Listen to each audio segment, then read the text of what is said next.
আসসালামু আলাইকুম আমার প্রিয় শিক্ষার্থীরা, আশা করি তোমরা সবাই ভালো আছো। আজ তোমাদের চারুপাঠ অর্থাৎ বাংলা বইয়ের একটা অধ্যায় নিয়ে খুব সামান্য বা ওই অধ্যায়টা খুব সামান্যভাবে বোঝাবার চেষ্টা করবো ইনশাআল্লাহ। আশা করি তোমরা দেখতেছো তোমাদের চারুপাঠ বইটা। তোমাদের চারুপাঠ বইয়ের প্রথম যে গদ্যটা রয়েছেন সততার পুরস্কার, এবং এটা কার লেখা? মোহাম্মদ শহীদুল্লাহর লেখা সততার পুরস্কার। আমরা ওইটা আজকে তোমাদের মধ্যে বোঝানোর চেষ্টা করবো ইনশাআল্লাহ। আমরা চলে আসছি সততার পুরস্কার। আমরা প্রথমে যদি খেয়াল করি, আমরা এখানে 3 ধরনের মানুষ দেখতেছি। একজন অন্ধ, একজন টাকওয়ালা এবং একজন আমি গল্পের আলোকে বলতেছি যে উনি আশা করি তোমরা দেখতেছো।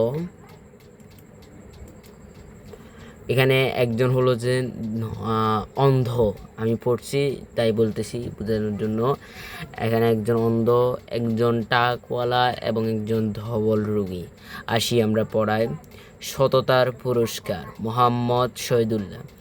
সেখানে আরব দেশে 3টি লোক ছিল, একজনের সর্বাঙ্গে দবল। আশা করি তোমরা বুঝতে পারছো সর্বাঙ্গে দবল মানে কি। এই সর্বাঙ্গে দবল মানে হচ্ছে যে অর্থাৎ পুরো শরীর সাদা।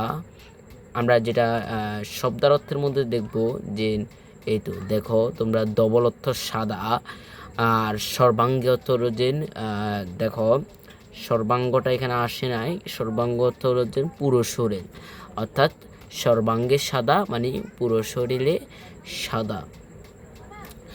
একজনের মাথা টাক, আমরা দেখতে পাচ্ছি এখানে একজনের মাথা টাক, একজনের মাথা টাক। আরেকজন 2 চোখ অন্ধ, এবং আমরা দেখতে পাচ্ছি এখানে আরেকজনের 2টা চোখই অন্ধ। Okay fine. আল্লাহ তাদের পরীক্ষার জন্য এক ফেরেশতা পাঠালেন, অর্থাৎ আল্লাহ এই 3 জনকে পরীক্ষার জন্য একজন ফেরেশতাকে তাদের নিকট পাঠালেন। অর্থাৎ হলো যে দেখো সেকালে মানে অর্থাৎ হলো তখন আরবে 3 জন লোকের কথা বর্ণনা দেওয়া হয়েছে। আর ভাবিও না যে 3 জন লোকই ছিল, কিন্তু 3 জন লোকের কথা এখানে বর্ণনা দেওয়া হয়েছে। 3 জন লোক ছিল। একজন সর্বাঙ্গে দবল ছিল, অর্থাৎ পুরো শরীর সাদা বর্ণের ছিল। একজন ছিল এক মাথা টাক ছিল, আরেকজন ছিল অন্ধ। আশা করি তোমরা দেখতে পাচ্ছ। আল্লাহ তাদের পরীক্ষার জন্য এক ফেরেশতা পাঠালেন। ফেরেশতা হলেন আল্লাহর দূত। আমরা এটাও বুঝতে পারতেছি যে ফেরেশতা আসলে আল্লাহর দূত। অর্থাৎ এরপরে দেখো তাহার নূর নূর তৈয়ারি, অর্থাৎ হলো যে ফেরেশতাগুলো তারা নূর দিয়ে তৈরি, এমনকি কেহ তাহাদিগকে দেখিতে পারে না, অর্থাৎ কেউ এই ফেরেশতাগণকে দেখতে পারে না।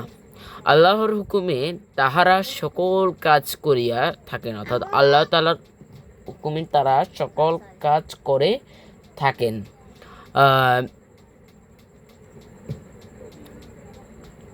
ফেরেশতা মানুষের রূপ ধরিয়া প্রথমে ধবল রোগীর নিকট আসেন, অর্থাৎ এই ফেরেশতা মানুষের রূপ ধরিয়া প্রথমে ধবল রোগীর কাছে আসলেন। তিনি তাহাকে বলিলেন, কি তুমি সবচেয়ে ভালোবাসো? অর্থাৎ ধবল রোগীকে ও ফেরেশতা বলতেছেন যে তুমি কি সব থেকে ভালোবাসো? ধবল রোগী বলিল, আহা, আমার গায়ের রং যদি ভালো হয়। অর্থাৎ ধবল রোগী অর্থাৎ যে সাদা, আমরা যেটা করে সাদা ব্যারাম, ওই সাদা ব্যারামওয়ালা ওই লোকটা বলতেছেন যে আমার গায়ের রং যদি ভালো হয়ে যেত, অর্থাৎ আমার গায়ে যে সাদা সমস্যা, সাদা যে ব্যারাম, ওইটা যদি ঠিক হয়ে যাইতো, সকলে যে আমাকে বড় ঘৃণা করে। অর্থাৎ আমরা দেখতে পাই যে সমাজে এক শ্রেণীর লোক আছে যাদের শরীরে সাদা ব্যারাম, আমরা তাদেরকে দেখলে কিরকম করি, তাই না? স্বর্গীয় দূত তার গায়ের হাত বুলিয়ে দিলেন। স্বর্গীয় দূত তার গায়ে কি করে দিলেন? হাত বুলিয়ে দিলেন। আমার গায়ে হাত বুলিয়ে দিলেন, তাহার রোগ সারিয়া গেল। অর্থাৎ হাত বুলানোর সাথে সাথে ধবল রোগীর রোগটাই সারিয়ে যায়। তাহার গায়ের চামড়া ভালো হইল, অর্থাৎ তাহার গায়ের চামড়া কী হয়ে গেল, আগের চেয়ে ভালো হয়ে গেল, অর্থাৎ তাহলে আগে যেরকম সাদা রোগের ছিল তখন তার থেকে স্বাভাবিক হয়ে গেছে। তারপর আল্লাহর দূত পুনরায় তাহাকে জিজ্ঞেস করিলেন, এখন তুমি কি চাও? সে বলিল, আমি উট চাই। অর্থাৎ আল্লাহর দূত অর্থাৎ ফেরেশতা আবার জিজ্ঞেস করলো ওই ডবল রুগীকে যে তুমি কি চাও, জিজ্ঞেস করলো এখন তুমি কি চাও। সে বলিল, আমি উট চাই, আমার একটা কি দরকার, উটের দরকার, যে আমি একটা উট পাইলে খুশি হতাম। দূত তাহাকে একটি গাভীন ওট দিয়া বলিল, এলো। অর্থাৎ হলো তাহাকে একটা গাভীর ওট দিল, বলিল এলাও, ইহাতে তোমার ভাগ্য খুলিবে, অর্থাৎ এটাতে তোমার ভাগ্যটা খুলিবে। তারপর সে ফেরেশতা টাকওয়ালার কাছে গিয়ে বললেন, অর্থাৎ এরপরে ফেরেশতাটা টাকওয়ালার কাছে গেলেন, কি তুমি সবচেয়ে ভালোবাসো? টাকওয়ালাকে বলতেছেন যে তুমি কি সবচেয়ে ভালোবাসো? সে বলিল, আহা, আমার এই রোগ যদি সারিয়ে যেত, অর্থাৎ আমার এই যে রোগটা আমার কাছে ওইটা যদি সারিয়ে যেত, যদি আমার মাথার চুল উঠে, যদি আমার মাথার চুলটা আবার পুনরায় উঠতো। আল্লাহর দূত তাহার মাথায় হাত বুলিয়ে দিলেন, অর্থাৎ ফেরেশতাটি তার মাথায় আবার কি করে দিলেন, হাত বুলিয়ে দিলেন। তাহার টাক সারিয়া গেল, তাহার মাথায় চুল গজায়। দূত পুনরায় বলিলেন, এখন তুমি কি চাও? সে বলিল, একটি গাভী চাই। তিনি তাহাকে একটি গাভীন দিয়া বলিলেন, এলো, ইহাতে তোমার ভাগ্য খুলিবে।